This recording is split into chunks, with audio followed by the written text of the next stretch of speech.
शुरू होने जा रहा है देश का सबसे बड़ा मुकदमा, आपकी अदालत, रजत शर्मा के साथ। नमस्कार, थैंक यू। तो आइए शुरू करते हैं आपकी अदालत में आज का मुकदमा। आज मेरे गेस्ट हैं एक ऐसे युवा नेता जो बिहार में बहुत लोकप्रिय हैं। इनकी सभाओं में लाखों लोगों की भीड़ आती है, लोग इनके भाषण सुनने के लिए आते हैं। ये 5 सीटों पर चुनाव लड़ रहे हैं, लेकिन इनकी पार्टी का असर पूरे बिहार में है, सारी की सारी 40 सीटों पर है। प्लीज वेलकम हमारे मेहमान नौजवान चिराग पासवान।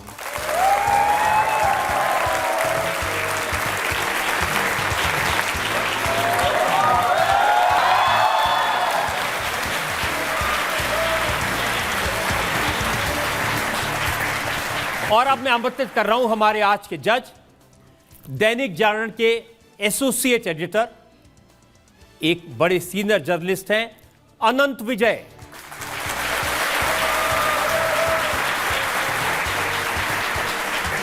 अदालत की कार्रवाई शुरू की जाए।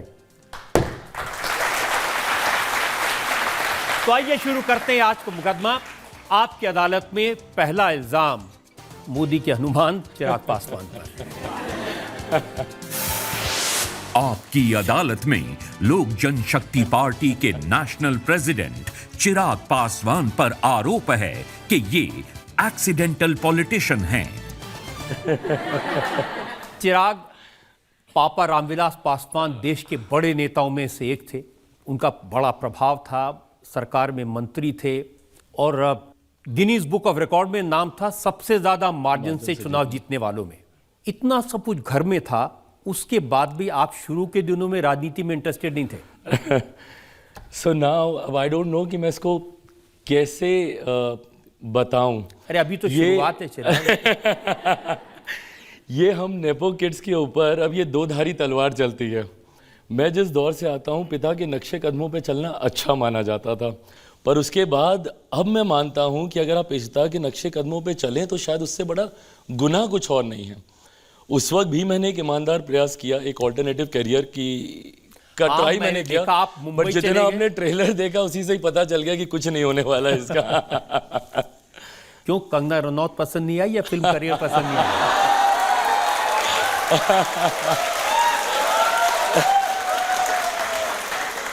लोगों को हम दोनों एक साथ नहीं पसंद आए, पर अब हम दोनों एक साथ पार्लियामेंट में आने वाले हैं।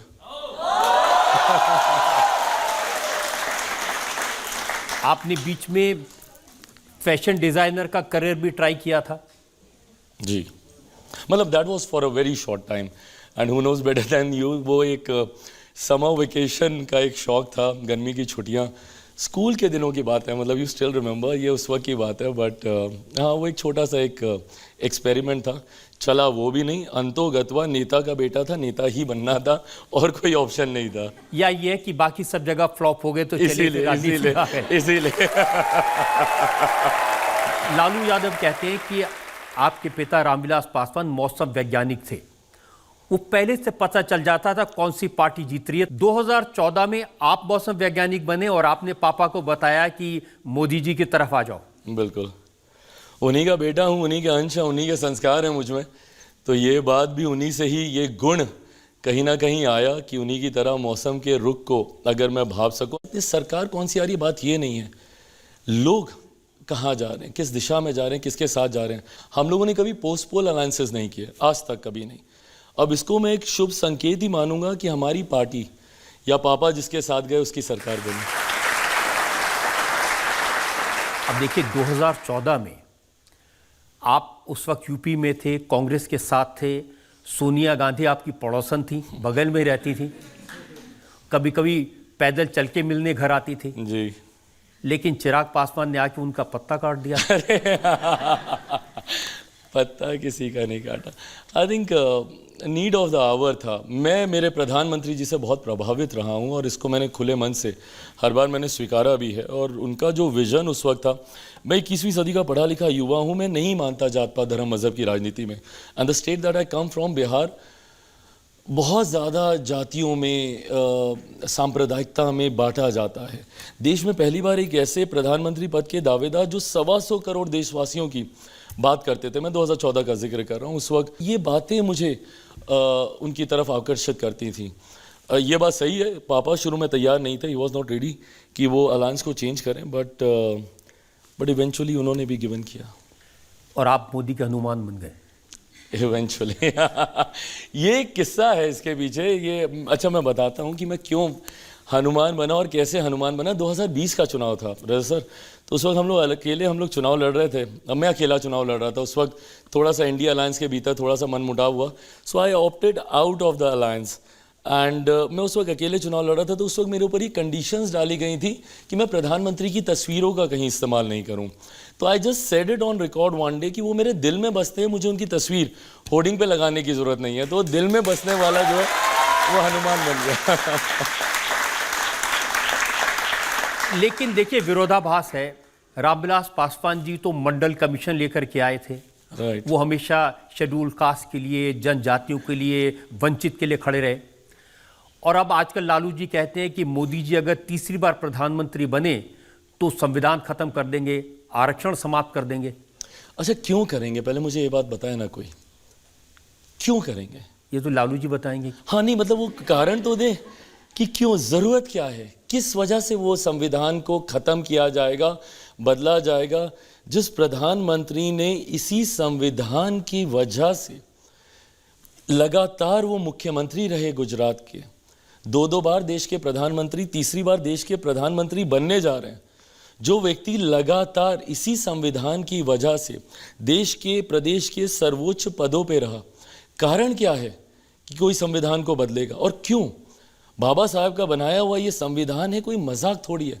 आज जो प्रधानमंत्री संविधान के सामने नतमस्तक होकर और उसकी शपथ खाकर बोलते हैं कि जो भी होगा संविधान के आधार पर होगा, और ये वो लोग हैं जो संविधान समाप्त होने की बात करते हैं, जिन्होंने संविधान का गलत इस्तेमाल कर देश में आपातकाल लगाने का काम किया। जो लोग आज लोकतंत्र की हत्या की बात करते हैं, जो लोग बोलते हैं कि देश में लोकतंत्र समाप्त हो जाएगा, तो इमरजेंसी में क्या हुआ था? और आदरणीय लालू जी का आप जिक्र करें, इनके तो परिवार के बच्चों के नाम उस आपातकाल की धाराओं में जो धाराएं लगाई गई थी उसके ऊपर रखे गए थे। तो ऐसे में ये भ्रम फैलाने की आदत है। 2015 का भी रजत सर आप देखेंगे, बिहार विधानसभा का चुनाव चल रहा था, उस वक्त भी एक बयान को पकड़कर आरक्षण समाप्त हो जाएगा, आरक्षण समाप्त हो जाएगा, एक ऐसा हो हल्ला मचा दिया गया कि पूरा चुनाव उस दिशा में चला गया। 10 साल बीत गए इस बात मोदी जी से बात की है, उनकी गारंटी है कि आरक्षण कभी खत्म नहीं होगा? गारंटी मैं रखता हूं ना, मैं देता हूं। मेरे नेता जब तक थे हम लोग बोलते थे, हम लोग सरकार के हिस्से में हैं पहरेदार बनकर, समाज की उस वंचित, शोषित, दलित, गरीब परिवार से आने वाले लोगों के पहरेदार बनकर, जो आज भी संभवतः मुख्य धारा के साथ नहीं जुड़ पाए। फॉर एन एग्जाम्पल 2019, अगर मेरे को ठीक से याद है, 2019 के आसपास की बात है, 18 या 19, अनुसूचित जाति जनजाति एट्रोसिटी एक्ट को लेकर एक बहुत बड़ा मामला उठा था, उसको डाल्यूशन को लेकर। उस वक्त मेरे नेता, मेरे पिता आदरणीय रामविलास पासवान जी डटकर सरकार के सामने खड़े हुए थे। इवेंचुअली उसको विड्रॉ करना पड़ा था, सत्र को एक्सटेंड किया गया था लोकसभा राज्यसभा का उस बिल को पारित करवाने के लिए। तो ऐसे में ये गारंटी प्रधानमंत्री की तो है ही है, पर आज की तारीख में गारंटी मैं भी दे सकता हूं कि भाई जब तक चिराग पासवान है, कम से कम इस बात से तो डरने की जरूरत नहीं है कि किसी गरीब का कोई हक छीना जाएगा, ये विश्वास मैं दूंगा। दूसरी बात, लालू जी याद दिलाते हैं कि रामविलास पासवान तो सेक्युलर थे और नरेंद्र मोदी मुसलमानों के खिलाफ हैं, इनके राज में मुसलमानों पर जुल्म हो रहे हैं, उन्हें डराया जा रहा है। इनकी सेक्युलरिज्म की परिभाषा मेरी समझ के परे है। एक धर्म विशेष की अपीजमेंट की पॉलिटिक्स करना अगर सेक्युलरिज्म है तो मैं नहीं मानता ऐसे सेक्युलरिज्म को। मैं मानता हूं भारत एक धर्मनिरपेक्ष देश है, सेक्युलर कंट्री है, और ये सेक्युलरिज्म हम लोग के मन में बसा हुआ है। इसका दिखावा करने से, या हर एक की अपनी आस्था है। रजत सर आप देखेंगे, मेरी अपनी आस्था, मैं पूजा पाठ करता हूँ और मैं जाता हूँ, मैं खुलेआम मैं मंदिर जाता हूँ, मैं आस्था रखता हूँ, बट कभी इसका मतलब ये नहीं है कि मैं किसी दूसरे धर्म का मैं सम्मान नहीं करता। भारत एकमात्र ऐसा देश है जहाँ पे ये लिबर्टी आपको मिलती है, और यही एक ऐसा देश है जहाँ पे इतनी स्वतंत्रता आपको मिलती है कि आप हर धर्म का पालन, हर धर्म को जैसे आपको निभाना आप निभा सकते हैं। देखिए, बिहार में लालू जी के भाषण सुनते हैं, तेजस्वी के भाषण सुनते हैं, उनका आरोप यह है कि राम मंदिर के नाम पर वोट मांगे जा रहे हैं। अब ये लोग किसके नाम पर वोट मांग रहे हैं? जब ये लोग ये बातें कर रहे हैं, ये बातें करके भी तो ये लोग इसी पे ही ना वोट मांग रहे हैं। आज की तारीख में जो एक्चुअल बिहार के मुद्दे हैं उसको ये लोग उठाएंगे नहीं। भाई, राम मंदिर एक लंबे समय से, और ये कौन सी नई बात है, भारतीय जनता पार्टी के मैनिफेस्टो में लिखा हुआ है। और मुझे तो खुशी इस बात की रजा सर कि for once and for all समाप्त हुए ये तमाम विवाद जिस पे दशकों तक राजनीति होती रही। हम लोगों ने लंबे समय तक हम लोगों ने देखा, मुझे तो अपने जन्म से याद है कि मैं जब देखता था चुनाव के बाद राम मंदिर का मुद्दा आता था, लेट 80 का दशक हो, 90 का दशक हो, वो तमाम दशक हम लोगों ने बिता दिए सिर्फ और सिर्फ राम मंदिर के विवाद को लेकर, सिर्फ और सिर्फ धारा 370 को लेकर, लंबे समय तक विमेन रिजर्वेशन बिल को लेकर। इस सरकार ने कम से कम वंस एंड फॉर ऑल इन सब का समाधान तो किया।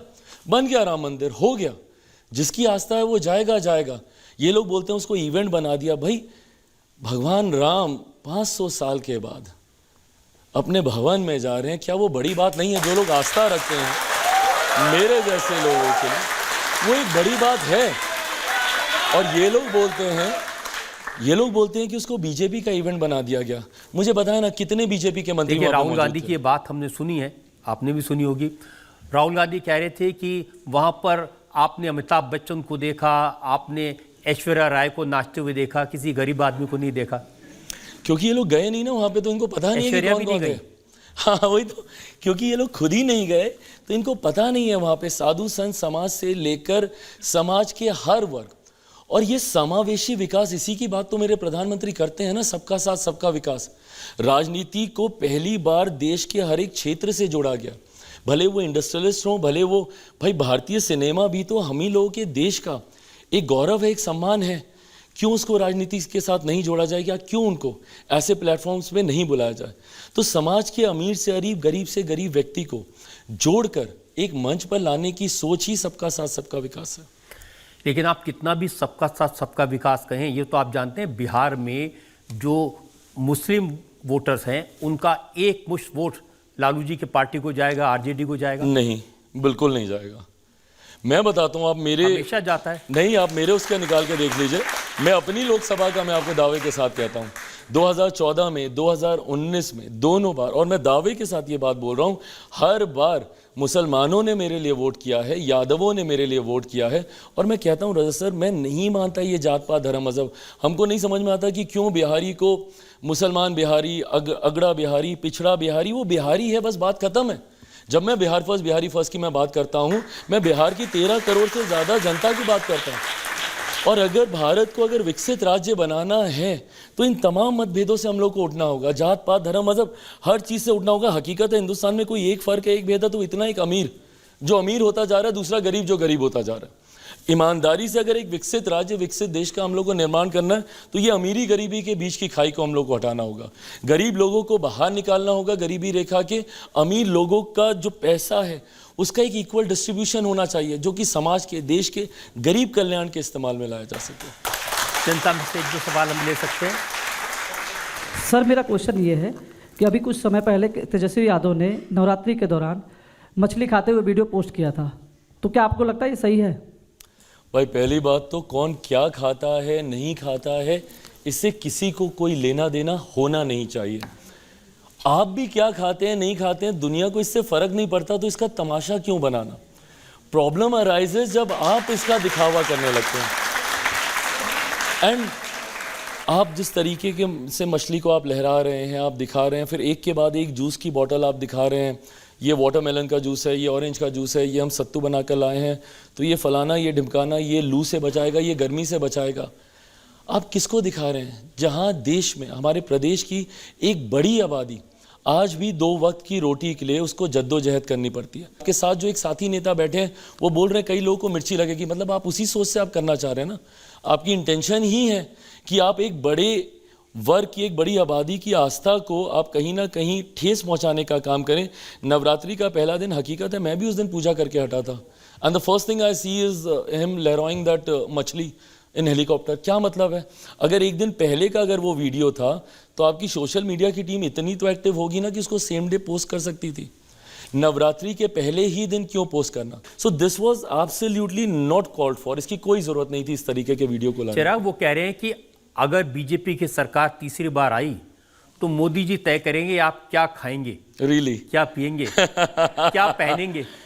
3 बार तो गुजरात के मुख्यमंत्री बन के रह गए।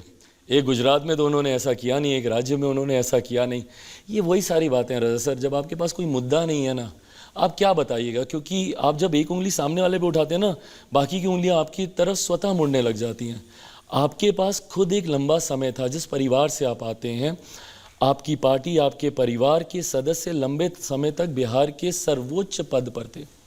आप चाहते तो चीज़ों का बहुत बेहतर कर सकते थे, पर अफसोस के साथ कहना पड़ता है वो 90 का दशक वो वही जंगल राज है। 90 का दशक वही दौर है जब सबसे ज़्यादा बिहार से पलायन हुआ। आज भी मेरे युवा साथी जो 90 के समय से पलायन किए हुए हैं, वो दूसरे राज्य में गए, वहीं पर जाकर उन्होंने नौकरी की, उन्होंने घर खरीदा, उन्होंने शादी की, बच्चे पैदा किए और फिर उसी राज्य के होके रह गए। आज जब कोरोना जैसी महामारी में अपने राज्य में आते हैं तो उन्हें प्रवासी कहलाया जाता है, प्रवासी उन्हें कहा जाता है। तो ऐसे में ये परिस्थितियां बनाई किसने, किन्होंने? तो इन लोगों के पास उसका जवाब नहीं है देने के लिए। तो इस तरीके की बिना सर पैर की बातें कि मोदी तीसरी बार आ गए तो संविधान खत्म, तो लोकतंत्र खत्म, भाई वो आज से नहीं, वो 2000 से सर्वोच्च पद पर बैठे हुए। एक राज्य के मुख्यमंत्री थे, आज 25 साल होने को आ रहे हैं उनको। ना उस राज्य में कुछ गलत हुआ, ना देश में कुछ गलत हुआ। तो 400 पार हो जाएगा 100%। एक सवाल और ले सकते हैं? हाँ। सर, जिस तरह से हमने देखा कि आपका कंगना जी के साथ फिल्म में आपने की है, और जिस तरह से हम देख रहे हैं कि कंगना जी भी अभी राजनीति में आ गई हैं, तो सर अपनी तरफ से आप कुछ ऐसे टिप्स देना चाहेंगे उन्हें जो भविष्य के लिए हेल्पफुल रहेंगे? मैं कंगना जी को पर्सनली भी जानता हूँ, उनको कतई कोई टिप्स की ज़रूरत नहीं है। और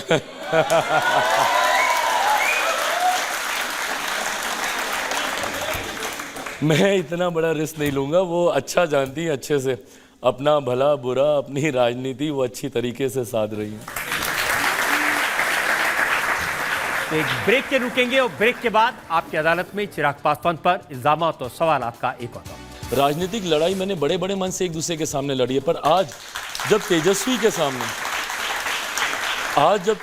के सामने मेरे परिवार को गाली दी गई और जिस तरीके से वो खामोश रहे, ये बात मुझे तकलीफ देती है।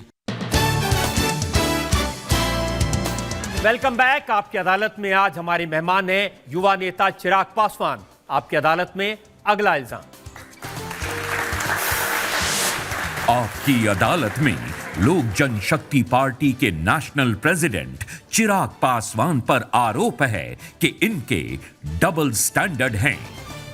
चिराग, लालू जी आजकल रोज याद दिलाते हैं कि बीजेपी वाले परिवारवाद की बात करते हैं, लेकिन चिराग के परिवार को भूल जाते हैं। यहाँ तो पापा भी राजनीति में, चाचा भी राजनीति में, भाई भी राजनीति में, बहनोई भी राजनीति में। नहीं तो अब क्या, चाचा भाई सब चले गए हैं, परिवार थोड़ा छोटा रह गया है मेरा। ले दे के एक मेरे जीजा जी हैं जो इस बार चुनाव लड़ रहे हैं और उम्मीद है अच्छे से वो जीतेंगे। 2014 में बहुत चला था परिवारवाद। जब मैं पहली बार चुनाव लड़ रहा था, जब यहाँ पर भी आया था, उस वक्त भी ऐसा सही एक सवाल आया था मेरे सामने और उस वक्त भी यही था कि ये परिवारवाद है, उनका बेटा है इसीलिए आ रहा है। उस वक्त मैं महज 85,000 वोटों से मैं चुनाव जीता था। 2019 में ये वोट का अंतर, ये वोट का मार्जिन जो है 2.5 लाख से ज़्यादा का हुआ। तो मतलब 14 से 19 तक मैंने काम किया, मैंने मेहनत की, लोगों का विश्वास जीता। ये कारण बना कि आज की तारीख में 2014 से बड़ा जनादेश मुझे 2019 में मिला। 2020 में मेरी पार्टी का नाम, मेरी पार्टी का सिंबल सब मुझसे छीन लिया गया। मुझे अपनी ही पार्टी से निकाल के बाहर फेंक दिया गया। उसके बाद मैंने स्क्रैच से शुरुआत की, जहां पर मैंने नए पार्टी के नाम से, नए पार्टी के लोगों के साथ, नए लोगों को अपने साथ जोड़ा, मेहनत की, संघर्ष किया, लोगों के बीच रहा, लोगों का विश्वास मैंने जीता। आज गठबंधन में कोई खैरात में तो सीटें नहीं देता है। आज की तारीख में अगर 5 सीटें अगर गठबंधन में लोक जनशक्ति पार्टी को, जहां बिहार में मात्र 40 सीटें हैं, उसमें से 5 सीटें दी जा रही हैं, तो ये कहीं ना कहीं आपकी मेहनत भी इसके पीछे कारण। इस बात से प्रॉब्लम नहीं है कि आपको 5 सीटें के लिए आप लड़ रहे हैं, लेकिन पासवान का परिवार नहीं है, लालू जी का परिवार। लालू जी अगर अपने बेटे को चुनाव लड़ाएं, रोहिणी को चुनाव लड़ाएं, मीसा को चुनाव लड़ाएं, तो वो परिवारवाद है। नहीं, बिल्कुल नहीं है। आप लड़ाइए, बट मीसा दी 2-2 बार चुनाव हार जाती हैं, उसके बाद आप तीसरी बार भी आप उन्हें टिकट दे देते हैं, ये गलत है। और वो किसके सामने चुनाव हारती हैं? रामकृपाल जी के सामने। कौन है रामकृपाल जी? एक कार्यकर्ता। जब तक राजद में भी रहे कार्यकर्ता की भूमिका में रहे, जब वो भाजपा में भी आए तो एक कार्यकर्ता की भूमिका में। मैं बताना चाह रहा हूँ कि हैवीवेट सरनेम आपके साथ हो, वो आपके जीत का क्राइटेरिया कतई नहीं हो सकता। इवेंचुअली आपका सामर्थ्य आपको आगे लेकर जाएगा। लेकिन आपने जो टिकट दिए हैं उसमें एक जेडीयू के एमएलसी की वाइफ हैं, एक जेडीयू के नेता के बेटी हैं, जमुई से आपके वीणा देवी हैं। ये जितने भी लोग हैं ये सब कहीं ना कहीं किसी परिवार के, किसी के भाई, किसी की बेटी, किसी भाई। आप शांभवी की बात कर रहे हैं, जिनको आप एक नेता की बेटी बता रही है। मैं एक यंग लड़की देखता हूँ जो पढ़ी लिखी है, जो जानकार है, वेल एजुकेटेड, वेल लर्नेड, जो बोलती अच्छा है, जिसका एक अपना समाज सेवा का एक अनुभव रहा है। आप वीणा जी की बात कर रहे हैं, चलिए वीणा जी वो पिछली बार भी वो चुनाव लड़ी थी, जीती थी, उनके पास एक अपना अनुभव है। मैं राजेश वर्मा को मैं देखता हूँ जो खगड़िया से चुनाव लड़ रहे हैं। यंग लड़का जो बोलता अच्छा है, जिसका एक अपना राजनीतिक अनुभव रहा है बिना किसी राजनीतिक पृष्ठभूमि के। वो डिप्टी मेयर रहे, उन्होंने 2020 का विधानसभा का चुनाव लड़ा, जीत नहीं पाए पर भागलपुर से उन्होंने चुनाव लड़ा। ये वो तस्वीर है जो मैं बिहार की देश के सामने रखना चाहता हूँ। आज तक बिहार की तस्वीर रजत सर कैसी आती थी? बिहार आपराधिक, भ्रष्टाचार, इन्हीं सब चीज़ों को लेकर।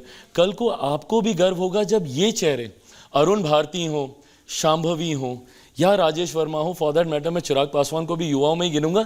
ये वो युवा चेहरे हैं जो पढ़े लिखे, जो सामने आएंगे और बिहार की छवि को जब रखेंगे। लेकिन चिराग, सवाल ये कि आप दूसरी पार्टियों के नेताओं की, चाहे वो राहुल गांधी हो, चाहे वो लालू यादव हो, तेजस्वी हो, उनके परिवार की बात करेंगे, लेकिन बिहार में बीजेपी के जितने नेता हैं, सम्राट चौधरी वो भी एक परिवार से आए, संजय जायसवाल, तो मैं थोड़ी परिवारवाद पे कुछ बोल रहा हूँ, मैं तो बोल ही नहीं सकता। जो बोलेंगे उनसे मैं थोड़ी बोल रहा हूँ परिवारवाद। जिनके साथ ने अलायंस किया उनसे एक बार पूछिए तो सही, भाई परिवारवाद की बात क्यों करते? No, so I told you ना, मतलब प्रधानमंत्री जी का अगर आप रजत सर वो संबोधन सुनेंगे पार्लियामेंट के लास्ट सेशन में, उनका अंतिम संबोधन लोकसभा में जो था, उसको अगर आप सुनेंगे, वहाँ पे उन्होंने बहुत क्लियरली उन्होंने परिवारवाद को लेकर अपनी बातों को रखा, क्योंकि उस वक्त भी यही विपक्ष के कुछ लोग थे जो पुनः भाजपा के कुछ वरिष्ठ नेताओं का नाम लेकर बार बार परिवारवाद और इस तरीके के आरोप लगा रहे थे। तो उस वक्त भी मेरे प्रधानमंत्री जी ने बहुत कैटेगोरिकली इन बातों को रखा है कि भाई कोई अपने सामर्थ्य से सामने आ रहा है। अब मैं नहीं जाना चाहता किसी का नाम लेने, बट कई ऐसी बड़ी पार्टियां हैं जो अपने नेताओं को लॉन्च ही कर रहे हैं और वो नहीं लॉन्च हो पा रहे हैं।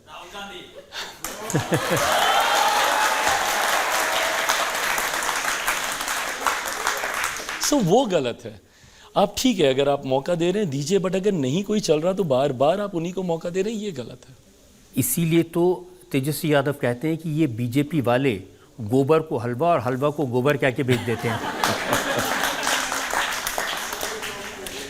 उसी चीज़ को इन्होंने 90 के दशक से सीखा है, इसीलिए वो ऐसे उदाहरण देते हैं, गोबर, चारा, हलवा।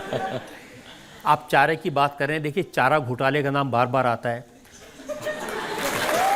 तेजस्वी ने कहा कि अगर लालू यादव बीजेपी ज्वाइन कर लेते तो वो राजा हरिश्चंद्र हो जाते, अगर वो वॉशिंग मशीन में धुल जाते तो चारा चोर के बजाय वो भाईचारा वाले हो जाते। पता है क्या मतलब, खैर अभी हम लोग बोल रहे हैं, इसको हम लोग फन वे में ले रहे हैं, बट इसकी गंभीरता को समझने की ज़रूरत है। जब ये लोग ऐसी बातें करते हैं ना, देश के जुडिशल सिस्टम पे सवाल खड़ा करते हैं, देश की न्यायपालिका के ऊपर सवाल खड़ा करते हैं, देश के एक ऐसे स्तंभ के ऊपर ये सवाल खड़ा करते हैं जिसने मजबूती से लोकतंत्र को संभाले रखा है। जब जब ये लोग ऐसी बातें करते हैं तो ये एक अराजकता का माहौल बनाना चाहते हैं जहाँ पे जुडिशल सिस्टम को पूरी तरीके से नकारते हैं। मैं मानता हूँ और मेरा विश्वास है रजत सर, मेरा विश्वास है भारत के जुडिशल सिस्टम पे। मैं मानता हूँ अगर आपने गलत नहीं किया तो आपके साथ नहीं गलत होगा, पर हाँ अगर आप दोषी हैं तो आपको बख्शा भी नहीं जाएगा। ये ताकत भी भारत के जुडिशल सिस्टम में है। देखिए, ये सवाल तो उठेगा ना कि चुनाव से पहले अरविंद केजरीवाल को जेल में डाल दिया, हेमंत सोरेन को जेल में डाल दिया। कारण है इसीलिए तो डाला है। नहीं कारण होते, आप मत दीजिए ना कारण, मत दीजिए आप कारण। और आज देख लीजिए केजरीवाल जी किनका समर्थन ले रहे हैं, किनका समर्थन ले रहे हैं। आज अभी कुछ दिनों पहले so called India alliance, what ever alliance, तो उस मंच पे जब केजरीवाल जी जब अरेस्ट हुए थे, उस मंच पे कौन लोग थे, आप एक एक का चेहरा जूम इन करके दिखाइए। ये वही लोग हैं जिनकी पर्ची केजरीवाल जी लेकर घूमते थे उसी गांधी मैदान में, अन्ना हजारे जी के आंदोलन में। इन्हीं लोगों के नाम की पर्ची लेकर घूमते थे भ्रष्टाचार के आरोप लगाते हुए, और आज उन्हीं लोगों का समर्थन ले रहे हैं अपने आप को जेल से बाहर निकलवाने के। क्या ये सच है कि तेजस्वी जी आपके बचपन से मित्र हैं और आप अभी भी उनके साथ रहते हैं, मतलब उनसे बातचीत होती है? साथ तो नहीं रहता, बट हाँ मेरे मित्र हैं, मित्र नहीं भाई हैं मेरे, छोटे भाई। मैंने हमेशा तेजस्वी को मैंने कहा है, माना है, और कारण है, मतलब आप सब भी रिलेट करेंगे, आपके पिता के दोस्त, उनके बच्चे आपके दोस्त बन जाते हैं। So this is how it happened with me also. मेरे पिता का आदरणीय लालू जी का बहुत गहरा संबंध रहा है, दोनों ने साथ काम किया है, दोनों एक दूसरे के समकक्ष रहे हैं। ये कारण है कि मेरी बचपन से तेजस्वी से वो मुलाकात, वो परिचय था। जिनको आप भाई और मित्र और इतना प्यार से बोल रहे हैं, उनकी पब्लिक मीटिंग में आपकी माँ को गाली दी गई। हाँ, आज जब मैं इस बात का जवाब दे रहा हूँ, आज मैं हूँ दुखी, आज मुझे है तकलीफ इस बात की कि जिसको मैंने हमेशा अपना छोटा भाई बोला, उसी के सामने मेरे परिवार के लोगों को गालियां दी गई मेरे लिए। और मैं खुल के बोलता हूं, भले मैं किसी भी अलायंस में हूं, मुझे नहीं डर लगता इस बात को कहने में, मेरे लिए रावड़ी जी मेरी माँ है और मैं मानता हूं उनको अपनी माँ। मेरे लिए मीसा दी मेरी बड़ी बहन है, मेरे लिए रोहिणी मेरी बहन है। मेरा वो रिश्ता रहा है उस परिवार से। आज भले मैं दूसरे अलायंस में रहूं, बट मेरा उस रिश्ते को मैंने हमेशा बनाए रखना है। राजनीतिक लड़ाई मैंने बड़े बड़े मन से एक दूसरे के सामने लड़ी है, पर आज जब तेजस्वी के सामने मेरे परिवार को गाली दी गई और जिस तरीके से वो खामोश रहे, ये बात मुझे तकलीफ देती है। मैं अगर तेजस्वी की जगह होता और मेरे सामने अगर उनके परिवार के किसी भी सदस्य के बारे में इस तरीके से कहा जा रहा होता, मैं मुंह तोड़ जवाब देता, मैं वहीं पे एक कड़ा विरोध में दर्ज कराता। बट इस तरीके की भाषा की कतई कोई गुंजाइश नहीं। आप कड़े से कड़ा विरोध आप मर्यादा में रह के कर सकते हैं। उन्होंने जवाब दिया है, तेजस्वी ने कहा कि हम तो मंच पर थे, नीचे से कौन क्या बोल के वीडियो बना देता है, हम क्या कर सकते हैं। और उन्होंने कहा मुझे तो हर रोज हजारों लोग गालियां देते हैं। Now this is even worse, आप उसको जस्टिफाई कर रहे हैं। मेरी माँ आपकी भी माँ है, और ये बात मेरी माँ की या किसी की माँ की नहीं है, ये हर किसी की है। हम सब परिवार से आते हैं, हम सबकी माएँ हैं, हम सबकी बहनें हैं, बेटियाँ हैं। अब किसी भी महिला के बारे में आप ऐसा सुन कैसे सकते हैं, और आप उसको जस्टिफाई कर रहे हैं ये कह के कि मैंने सुना नहीं। रजत सर, ये सामने, ये ऐसे ही मंच होता है, हम लोग पोडियम पे होते हैं सामने एक पंक्ति पे। हम लोग तो पीएम साहब की सभा में जाते हैं जहाँ पे इतना बड़ा डी बना रहता है, उसके बाद भी वहाँ से कोई चिल्लाता है तो प्रधानमंत्री को सुनाई देता है, वो उसके साथ इंटरेक्ट करते हैं कि कौन तकलीफ में खड़ा है। ऐसे में पहली पंक्ति में खड़ा हुआ व्यक्ति आपके सामने माँ बहन की गालियों का इस्तेमाल कर रहा है, जिसको आप दोहरा भी नहीं सकते, जिसको आप बिना बीप किए हुए दिखा भी नहीं सकते नेशनल चैनल्स पे, और आप खामोशी से आप खड़े हैं, आप सुन रहे हैं। आप कीजिए ना भाई। आपके सामने कोई अगर तेजस्वी को गाली देता है, इससे मैं नहीं सुनूंगा, मैं नहीं सुनूंगा। मैं गाली तेजस्वी का मैं किसी के लिए नहीं सुनूंगा, मैं किसी इंसान के लिए नहीं सुनूंगा। सभ्य समाज में गाली की कहीं कोई जगह नहीं है। मैं बार बार कहता हूं, आप कड़े से कड़ा विरोध आप दर्ज करा सकते हैं मर्यादित शब्दों में रहकर। आप ही देखिए एक के बाद एक एलिगेशंस लगा रहे हैं, डबल स्टैंडर्ड भी बोल दिया, सब बोल दिया, बट मर्यादित होके आप ये कर सकते हैं। आज सोचिए एक व्यक्ति की इतनी हिम्मत कि तेजस्वी यादव के सामने चिराग पासवान के परिवार को गाली दे रहा है और उसका कुछ नहीं हुआ।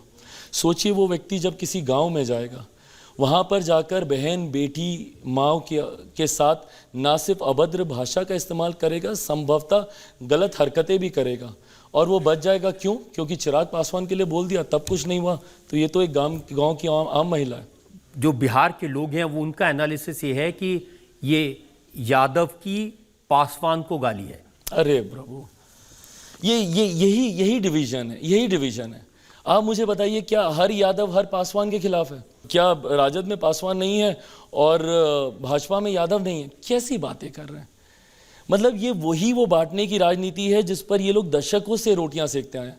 मैं नहीं मानता कोई यादव है, मैं नहीं मानता कोई पासवान है, मैं नहीं मानता कोई अगड़ा, कोई पिछड़ा, कोई हिंदू, कोई मुस्लिम, मैं नहीं मानता। हम सब बिहारी हैं, हम सब बिहारी अस्मिता की लड़ाई लड़ रहे हैं, हम सब बिहार के खोए हुए गौरव की लड़ाई लड़ रहे हैं। भाई एक ऐसा राज्य जो सिर्फ अपनी शिक्षा के लिए जाना जाता था, नालंदा यूनिवर्सिटी, आज जब दूसरे राष्ट्रों के राष्ट्राध्यक्ष आते हैं, मेरे प्रधानमंत्री गर्व से नालंदा यूनिवर्सिटी की तस्वीर बैकड्रॉप में रखकर उनसे मुलाकात करते हैं, उनसे तस्वीरें खिंचवाते हैं। और आज उस गौरव को हम लोग खो चुके हैं। आज बिहार में शिक्षा के हालात देखिए, उन परिस्थितियों को बदलने की हम लोग को ज़रूरत है। तो ये MY समीकरण बनाते हैं और MY समीकरण बनाकर ये लोग बंटवारा करते हैं। मेरा भी है MY समीकरण, मेरा महिला समीकरण है, मेरा युवा समीकरण है। मैं महिलाओं को जोड़ूंगा, वो किसी भी जाति की हो, मैं युवाओं को जोड़ूंगा, भले वो किसी भी जाति की हो, किसी भी धर्म के हो। पर जब आप जातियों में बांटते हैं, आप बिहार को बर्बाद करते हैं। एक सवाल और ले सकते हैं। हाँ। आप बिहार, अगर आप जीतते हैं, आप बिहार का CM बनना चाहेंगे या केंद्र सरकार में मंत्री? इंग्लिश में एक कहावत है, if wishes were horses beggars would ride. अगर आपके चाहने से ही सब हो जाता, मेरी चाहत पे हकीकत का इतना असर होता, तो आज मेरे पिता मेरे साथ होते, मेरा परिवार नहीं टूटता, मुझे इतना संघर्ष नहीं करना पड़ता। बट चाहत एक तरफ है, हकीकत एक तरफ है। मैं ईमानदारी से बस अपना प्रयास कर रहा हूँ। मुझे नहीं पता कि भविष्य के घर में क्या है।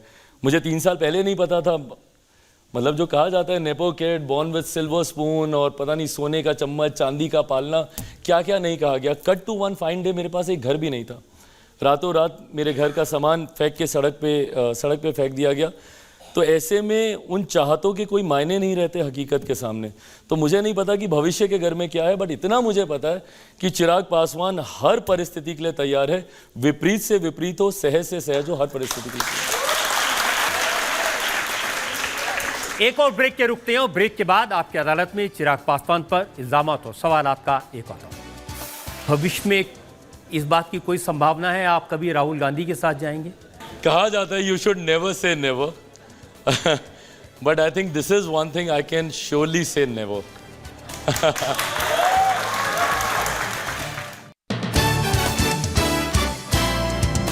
Welcome back. आपकी अदालत में आज हमारे मेहमान हैं युवा नेता चिराग पासवान। आपकी अदालत में अगला इल्जाम।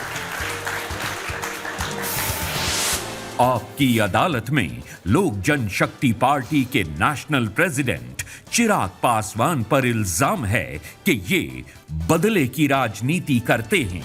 मेरे जैसा मासूम चेहरा बदले की राजनीति।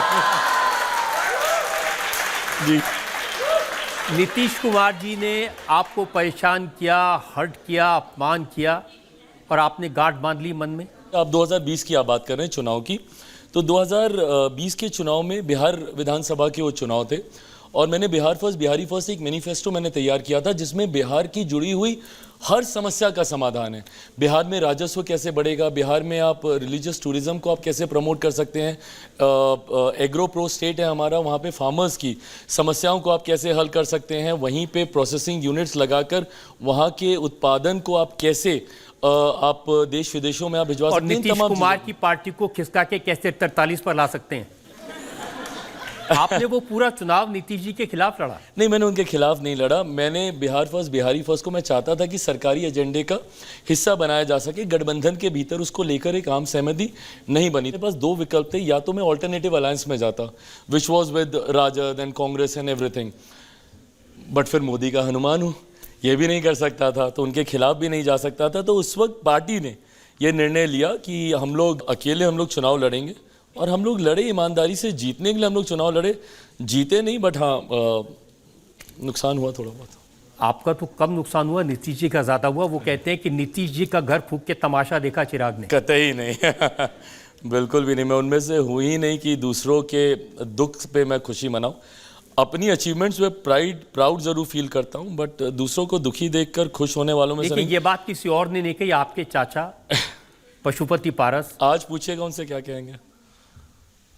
अब तो परिस्थितियां बदल गई, लेकिन उस वक्त उन्होंने कहा था कि चिराग ने मुझसे कहा कि नीतीश कुमार को राजनीतिक तौर पे मैं ख़त्म करना चाहता हूँ।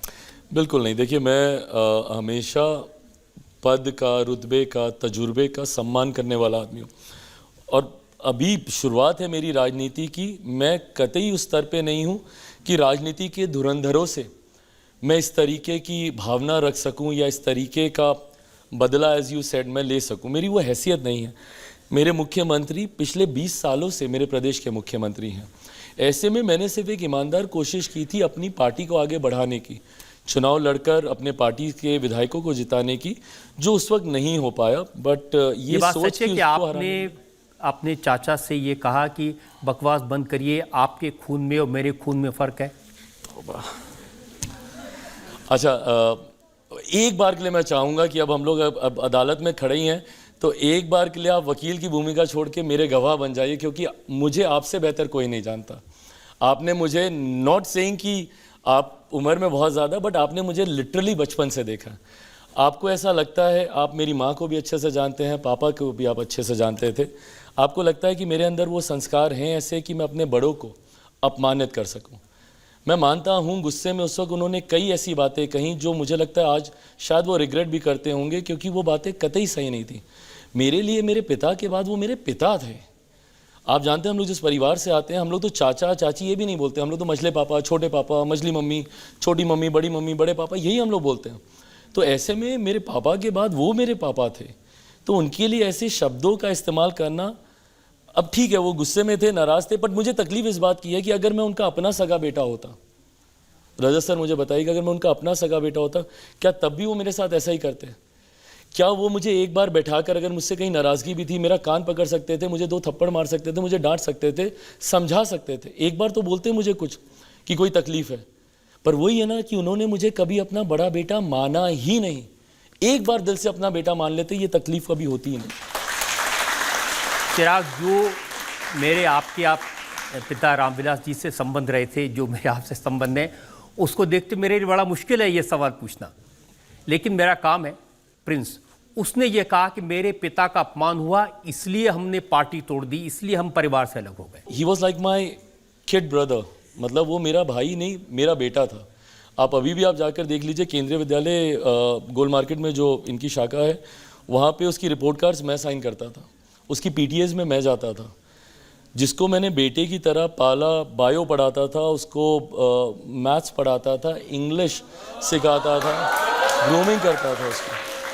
ऐसे में आज वो इस तरीके से, और मुझे तकलीफ़ इस बात की नहीं है कि वो मेरे बारे में क्या बोल रहा है, मुझे तकलीफ़ इस बात की है कि वो मेरी माँ, जो उसके लिए बड़ी मम्मी बड़ी मम्मी बड़ी मम्मी थी, आज राजनीतिक द्वेष इतने ज़्यादा हो गए कि आप उनका नाम ले रहे हैं, और वो भी गलत नाम ले रहे हैं। मेरी माँ, आप भी जानते हैं कि वो सरदारनी है, पंजाबी हैं, और पंजाबियों में शर्मा नहीं टाइटल होते हैं वहाँ पे।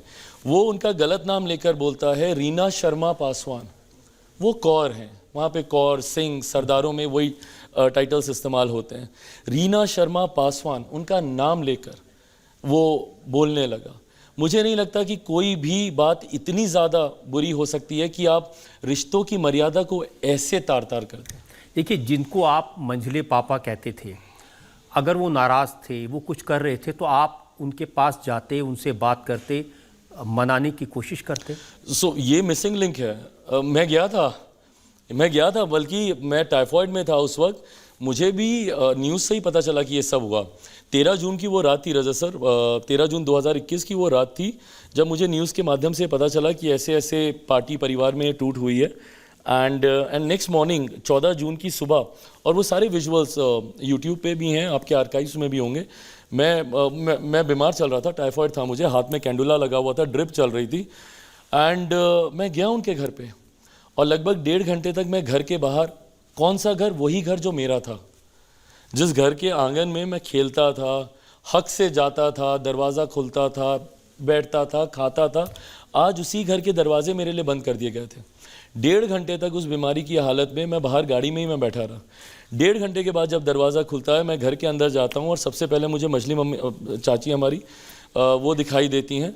मैं जाता हूँ, मैं उनके पाँव छूता हूँ, वो 2 कदम पीछे कर लेती हैं और मुझे बोलती हैं कि तुम्हारे साथ जो हो रहा है अच्छा हो रहा है। एक माँ अपने बेटे को ऐसे कर्ज कर सकती है कि तुम्हारे साथ जो हो रहा है अच्छा हो रहा है। मैं तो उस दिन अपना सब कुछ देने ही गया था। मुझे बस ये था कि भाई आप परिवार मत तोड़िए, पार्टी मत तोड़िए। पापा ने बहुत मेहनत से, खून पसीने से इसको सींचा है। अगर लगता है मुझसे ही कहीं गलती हुई है तो मैं सब आपको देने को तैयार हूँ। मैं तो गया ही था छोटा बनकर, पर उस वक्त भी उन्होंने दरवाजे मुझ पर बंद कर दिया। रामविलास जी कभी नहीं चाहते थे कि परिवार टूटे, पार्टी टूटे, और उन्होंने जीवन भर इसकी कोशिश की थी। और उनके जाने के बाद इस भूमिका को मेरे चाचा जी को ही निभाना था। उनके बाद परिवार के, और हम बिहारी परिवार के लोग हैं, हमारे यहाँ घर के बड़े ही ये सब फैसले लेते हैं।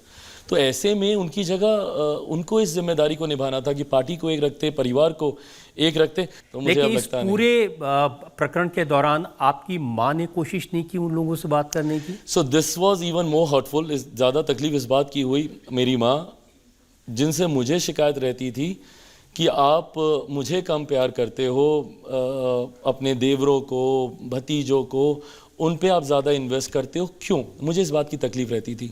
मेरे लिए मेरे चाचा उनके बेटे ही थे। कोई दिन ऐसा नहीं जब भाभी भाभी भाभी भाभी भाभी करते वो घर नहीं आते थे। और आज वही भाभी चिराग की माँ हो जाती हैं। उनके सारे इंटरव्यूज़ में चिराग की माँ, चिराग की माँ, चिराग की माँ। मतलब कैसे ये रिश्ते बदल जाते हैं एक दिन में। सालों तक, दशकों तक जिस लेडी ने आपको एक बेटे की तरह प्यार किया, आपको, आपके परिवार को संभाला, आज 44 साल हो गए, पापा आज होते 45 साल हो गए होते इन लोगों की शादी को, और पिछले 44-45 साल से एक माँ बनकर मेरे चाचाओं को उन्होंने संभालने का काम किया, उनके परिवार को संभालने का काम किया। और आज जब वो आपको फ़ोन कर रही थी, उस पूरी रात वो लेडी सोई नहीं है एक मिनट भी। पूरी रात फ़ोन करती रही कि 1 मिनट ले आ जाइए पारस जी, 1 मिनट ले आ जाइए, हम लोग बैठ के हम लोग सारी चीज़ों को ठीक कर लेंगे। कोई चीज़ ऐसी नहीं है जो बातचीत से हल नहीं हो सकती। एक बार वो नहीं आए, और उसके बाद वही भाभी चिराग की माँ बन जाती हैं। और मैंने तस्वीरें देखी, आपको घर खाली करना पड़ा, वो घर जिसमें बरसों रामविलास जी रहे थे। मतलब मेरी तो और कोई मेमोरी ही नहीं है ना उसके अलावा। मैं 82 बॉर्न हूँ, 89 में मैं उस घर में गया था, और 7-8 साल की मेरी उम्र थी, और अब उससे पहले का तो किसी को क्या ही याद रहता है। तो मेरी जितनी भी यादें हैं वो उसी घर की थी, और 34 साल मैं उस घर में मैं रहा हूँ। तो जिनके आप हनुमान थे उन्होंने मदद नहीं की आपकी?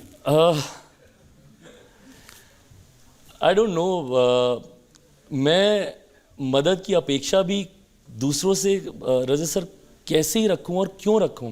क्योंकि लोग तंज कर रहे थे, बड़े हनुमान बनते हैं। मेरे अपनों ने ही मेरा साथ नहीं दिया ना इसमें। मैं दूसरों से तो उम्मीद तब रखता जब मेरे अपने मेरे साथ रहते। और मैं डंके की चोट पर इस बात को मैं बोलता हूं कि अगर मेरे अपने मेरे साथ खड़े होते, दुनिया की कोई ताकत नहीं है जो मेरे परिवार, मेरी पार्टी को तोड़ सकती थी। कोई ताकत नहीं। धोखा मैंने अपनों से ही खाया है। मेरा अगर अपना सगा खून, मेरा भाई मेरे साथ होता, मेरे पिता तुल्य मेरे चाचा मेरे साथ होते, तो मैं किसी दूसरे के सामने क्या ही उम्मीद लगाऊं। But having said it all, मुझे लगता है अब गंगा से बहुत पानी बह गया इन सब चीज़ों को लेकर। मैं बहुत आगे निकल आया हूं, वो बहुत दूर चले गए हैं। चिराग, इस आंधी में सब कुछ उड़ गया, घर चला गया, पर ये चिराग बुझा नहीं है। कुछ भी हो गया हो, इस आंधी में चिराग नहीं बुझा है। ये पार्टी चली गई, सिंबल चला गया, तो कैसे वापस खड़ा कर दिया आपने पार्टी को? अब पापा ने ना गाहे बगाहे, he never actually taught me politically क्या करना है नहीं करना है। बट कई बार उन्होंने मुझे कहा था कि जब जीवन में कुछ समझ में नहीं आए, आगे अंधेरा दिखे, क्लैरिटी ऑफ थॉट्स नहीं हो, कन्फ्यूजन हो, विपरीत समय हो, डिफ़िकल्ट टाइम्स हो, ऐसे में बस लोगों के बीच जाना, उनके बीच जाना, अपने आप तुमको रास्ता दिखता रहेगा। And this is exactly what I did. 13 जून को ये सब हुआ। 5 जुलाई को पापा का बर्थडे होता है। उनके बर्थडे के दिन आई स्टार्टेड दिस आशीर्वाद यात्रा। हाजीपुर से मैंने इसकी शुरुआत की थी, और ये 1.5-2 साल तक लगातार ये यात्रा चलती गई। And here I am.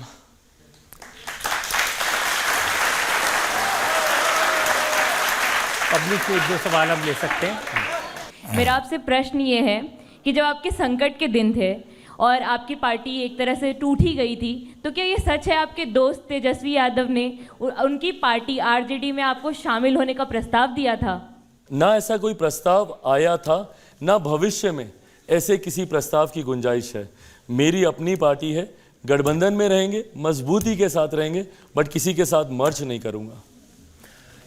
बुरे वक्त में आपकी पड़ोसन सोनिया जी का भी कोई मैसेज नहीं आया? Well, I'm thinking of it now. नहीं। और भविष्य में इस बात की कोई संभावना है आप कभी राहुल गांधी के साथ जाएंगे?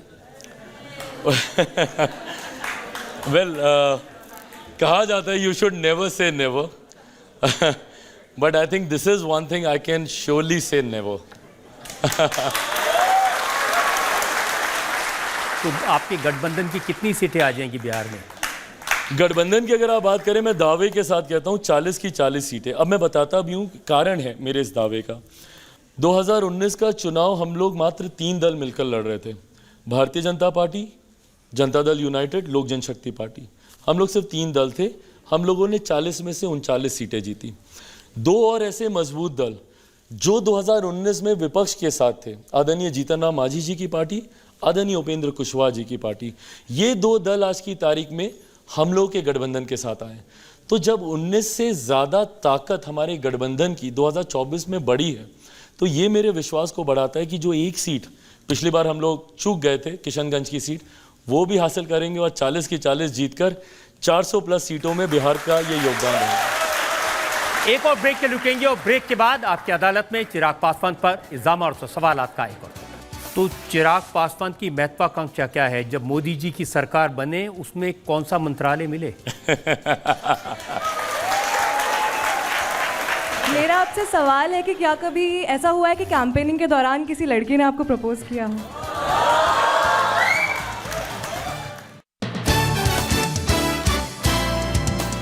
Welcome back. आपकी अदालत में आज हम मुकदमा चला रहे हैं चिराग पासवान पर। आपकी अदालत में अगला इल्जाम। आपकी अदालत में लोक जनशक्ति पार्टी के नेशनल प्रेसिडेंट चिराग पासवान पर इल्जाम है कि ये ओवर एम्बिशियस हैं। चिराग, आजकल जो आपकी पब्लिक मीटिंग्स होती हैं उसमें गाने कैसे बजते हैं मैं लोग बताना चाहता हूं। शेर का बेटा है चिराग, पूरे बिहार का चहेता है चिराग। अब 5 सीटों पर लड़ने वाली पार्टी के नेता कह रहे हैं कि मैं पूरा बिहार जितवा दूंगा। तो जब 2 सीटों वाली पार्टी पिछले 10 साल से पूर्ण बहुमत की सरकार बना सकती है, तो 5 सीटों पर ये सोच तो रख ही सकता हूं।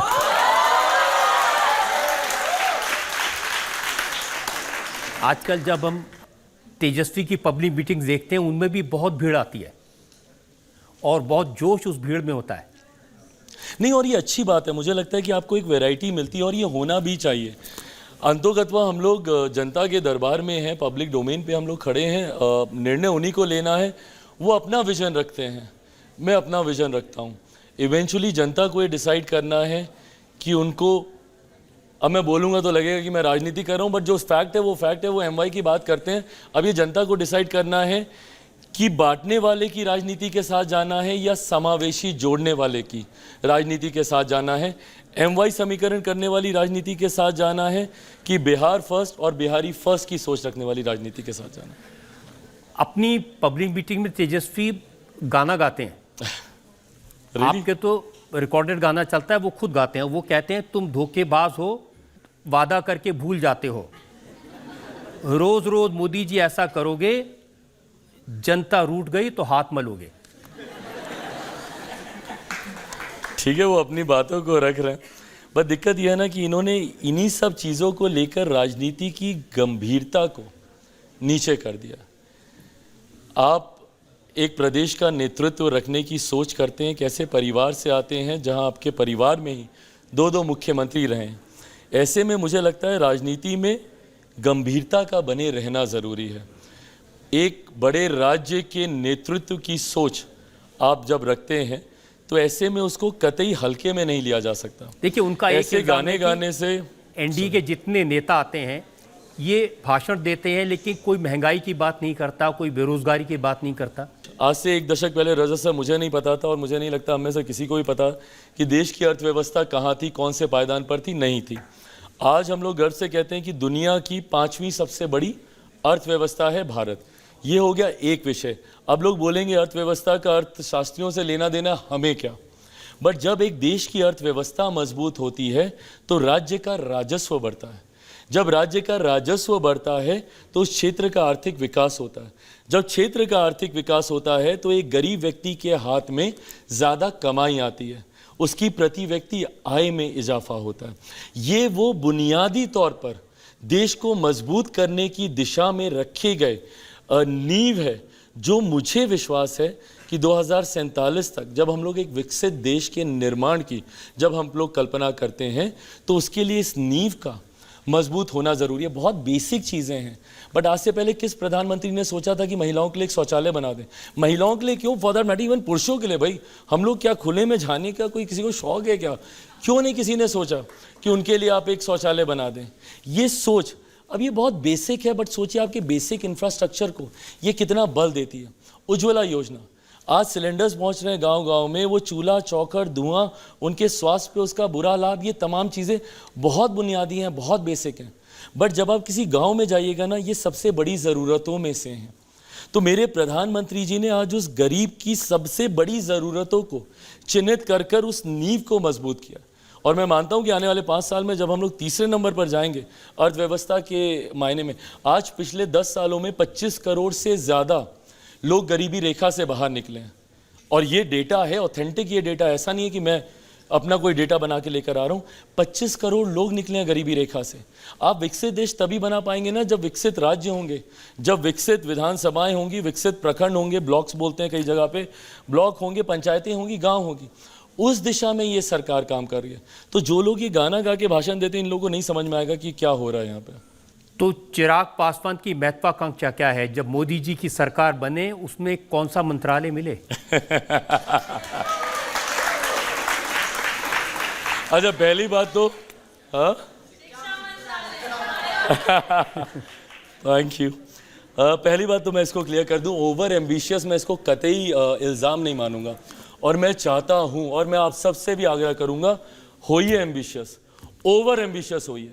जब तक आप ओवर एम्बिशियस नहीं होंगे आप कुछ हासिल नहीं करेंगे। दुनिया निर्दयी होती है, लोग आपको सिर पीछे खींचेंगे, डीमोरलाइज करेंगे, डीमोटिवेट करेंगे।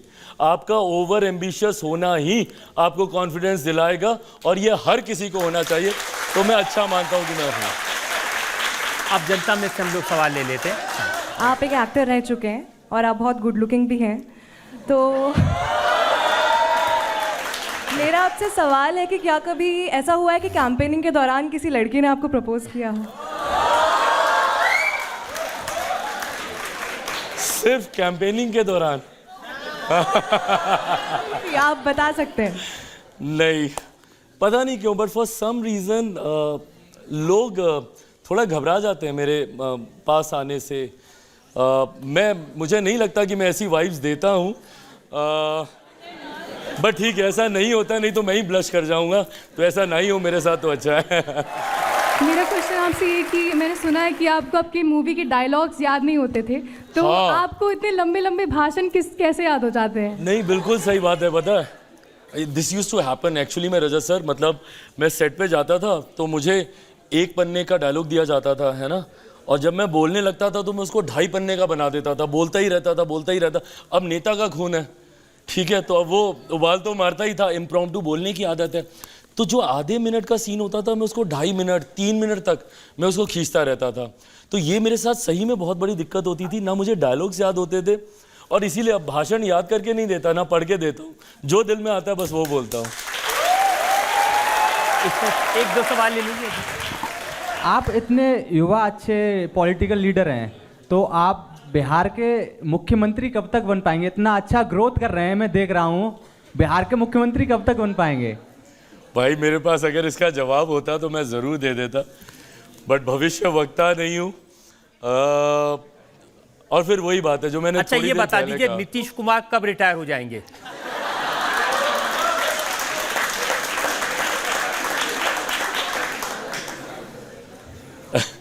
हम लोग जनता के उसमें है, पब्लिक डोमेन में है। जनता जिसको नकारेगी वो रहेगा नहीं, जिसको स्वीकारेगी वो आगे बढ़ेगा। मैं खुद बिहार से हूँ। मैं आपसे ये पूछना चाहती हूँ कि आप ऐसा क्या अलग करना, क्या ऐसा दावा करते हैं कि आप कुछ अलग लाएंगे? जैसे कि आपको पता है नीतीश कुमार जी भी रहे हैं हमारे मुख्यमंत्री, और मतलब आप क्या अलग दावा करना चाह रहे हैं? मैं जिस बिहारी फर्स्ट विजन के साथ मैं निकला हूँ, मैं मानता हूँ कि बिहार में चौमुखी विकास की ज़रूरत है। मल्टी डायरेक्शनल अप्रोच हम लोग को रखना होगा, जहाँ एक तरफ शिक्षा पे, जो कि सबसे ज़्यादा ज़रूरी है, जब तक शिक्षा नहीं आएगी ये जात पात धर्म मज़हब नेताओं का भड़काना, लोगों को उलझाना, ये सब चलता रहेगा। तो शिक्षित होना, और मेरे लिए रजत सर ये चिंता की बात है, आज भी मेरे बच्चों को कोटा जाना पड़ता है पढ़ने के लिए। कोटा में पढ़ने वाला बिहारी, पढ़ाने वाला बिहारी, अधिकांश शैक्षिक संस्थानों के मालिक बिहारी, पर व्यवस्था राजस्थानी। क्यों ये व्यवस्था पटना में नहीं हो सकती? क्यों ये भागलपुर में, दरभंगा में, मुजफ्फरपुर में, बिहार के अलग अलग जिलों में क्यों नहीं हम लोग उसको एजुकेशनल हब बना सकते हैं? दूसरा, राज्य का राजस्व हम लोग को बढ़ाना होगा, और वो बढ़ेगा कैसे? हम लोग इतना ब्लेस्ड हैं रजत सर, एक ऐसे स्टेट से आते हैं जहाँ पे रिलीजियस टूरिज्म की अनंत संभावना है। अयोध्या में एक राम मंदिर का निर्माण हुआ, आस्था एक तरफ है, मैं अभी आस्था पे जा ही नहीं रहा, पर सोचिए उस क्षेत्र का आर्थिक कितना विकास होने लग गया। वहाँ पर होटल्स आने लगते हैं, रिजॉर्ट्स आने लगते हैं, एमएनसीज आने लगते हैं। अगर अयोध्या में इतने बड़े भव्य राम मंदिर का निर्माण हो सकता है, तो मेरी माता सीता का उतना ही भव्य मंदिर सीतामढ़ी में क्यों नहीं बन सकता? नाउ जस्ट इमेजिन, वो मंदिर बनने के बाद फिर एक बात है कि आस्था एक तरफ, जिन लोगों का विश्वास है वो जाएंगे। अब सोचिए 6 लेन का कॉरिडोर बन जाए अयोध्या और सीतामढ़ी के बीच में, हर वो व्यक्ति जो भगवान राम के दर्शन करने जाए वो मेरी माता सीता का आशीर्वाद लेने आए। वहीं पे बोध गया है, गौतम बुद्ध की धरती, आप उसको वर्ल्ड क्लास सिटी बना सकते हैं, इंटरनेशनल टूरिस्ट वहाँ पर आता है। भगवान महावीर की जन्मस्थली है, लछवाड़ है, आपका वैशाली है, गुरु गोविंद सिंह जी की धरती, कितने सरदार समुदाय से सिख लोग वहाँ पर आते हैं वहाँ पर। तो अगर इन सबको रिलीजियस टूरिज्म के तौर पर अगर इसको विकसित कर दिया जाए, रेवेन्यू जनरेशन होने लग जाएगा। कृषि प्रधान प्रदेश है मेरा, वहाँ पे किसानों को लेकर, अब मैं हाजीपुर, मेरे पिता जहाँ से रहे, वहाँ पर अगर हम लोग, हाजीपुर का केला बहुत फेमस है, जो भी हाजीपुर से होगा जानेगा। हाजीपुर का वो केला डाउन साउथ जाता है तो केले के चिप्स बन जाता है, और उसकी अच्छे से पैकेजिंग, मार्केटिंग, प्रोसेसिंग सब होती है। अब यही प्रोसेसिंग यूनिट अगर हाजीपुर में लग जाए तो वहीं पे उस किसान के हाथ में ज़्यादा दाम आएगा, वहीं पे उसकी पैकेजिंग होगी, प्रोसेसिंग होगी, मार्केटिंग होगी। मखाना आज की तारीख में प्रधानमंत्री जी ने उसको दुनिया में फेमस कर दिया। अब वो मखाने को अगर हम लोग वहीं पे उसकी पैकेजिंग करें, उसकी प्रोसेसिंग करें, मार्केटिंग करने लग जाएं, तो किसानों के हाथ में ज़्यादा पैसा आएगा। एक और, हम लोग आधा साल तो बिता देते हैं बाढ़ और सुखाड़ की समस्या में। आधा बिहार, अब मैं कोई भविष्य वक्ता नहीं हूं, बट मैं लिख के आपको देता हूं, ये जुलाई का महीना बीतने दीजिए, आधा बिहार मेरा बाढ़ में जाएगा, आधा सुखाड़ में जाएगा। अब इसका एक परमानेंट सोल्यूशन निकालना होगा ना। इंटरलिंकिंग ऑफ द रिवर्स पे हम लोग काम कर सकते हैं, नदियों को जोड़ने की योजना पर, इससे सिंचाई की भी समस्या का हल होगा। ऐसी जगह से पानी को डाइवर्ट करके उन इलाकों में हम लोग लेकर जाएं जहां पे सुखाड़ की समस्या है। तो ये कुछ ऐसी चीजें हैं जिस पे अगर हम लोग तत्काल प्रभाव से अगर हम लोग काम करने लग जाएं, तो बिहार को हम लोग वापस से उसी ग्लोरी में ला सकते हैं जिसके लिए बिहार जाना जाता था, उसी यूनिवर्सिटी के लिए। वहाँ पे हॉस्पिटल्स हैं, आप प्रखंड स्तर पे चले जाइए, पंचायत स्तर पे चले जाइए, नहीं है अभी भी व्यवस्था। इन सारी चीज़ों को, जिस मल्टी डायरेक्शनल अप्रोच की मैं बात कर रहा हूँ, टारगेट ओरिएंटेड करके, टाइम बाउंड करके हम लोग को इसमें आगे जाना होगा। तो ये मेरी सोच है जिसके साथ, and these are just few examples. You ask me any question concerning Bihar की समस्या, I have a solution to it. मैं यहाँ पे समस्या सुनाने के लिए नहीं, समाधान देने के लिए हूँ। ये सुन के चिराग अच्छा लगा कि आपके दिमाग में एक विजन है, बिहार कैसा हो, कैसे प्रगति कर सकता है। और बाकी सवाल जो आपसे पूछे, इल्ज़ाम लगे, आपने बड़ी बेबाकी से जवाब दिए। हम एक ब्रेक के रुकेंगे और ब्रेक के बाद सुनेंगे आपकी अदालत में आज के जज अनंत विजय का फैसला आज के मुकदमे पर।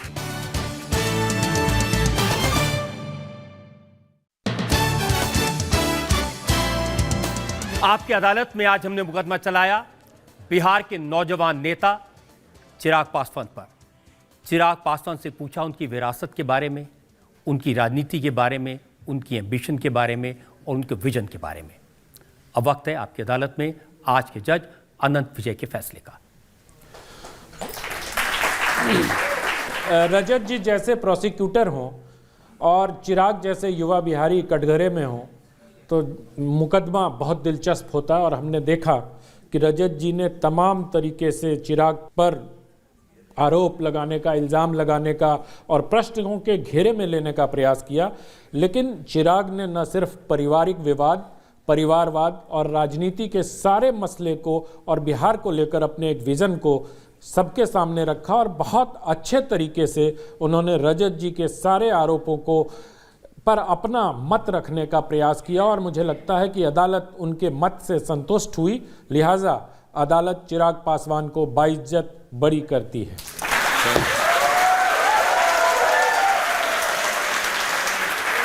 इस उम्मीद के साथ, इस विश्वास के साथ कि चिराग पासवान बिहार की जनता के लिए इसी तरह काम करते रहेंगे, उनके दुख दर्द को समझने की कोशिश करते रहेंगे और जीवन में वो बहुत बुलंदियों पर पहुंचेंगे, सफलता हासिल करेंगे। आज का मुकदमा यही ख़त्म करते हैं। अगले हफ्ते आपसे मुलाकात होगी एक नई शख्सियत के साथ।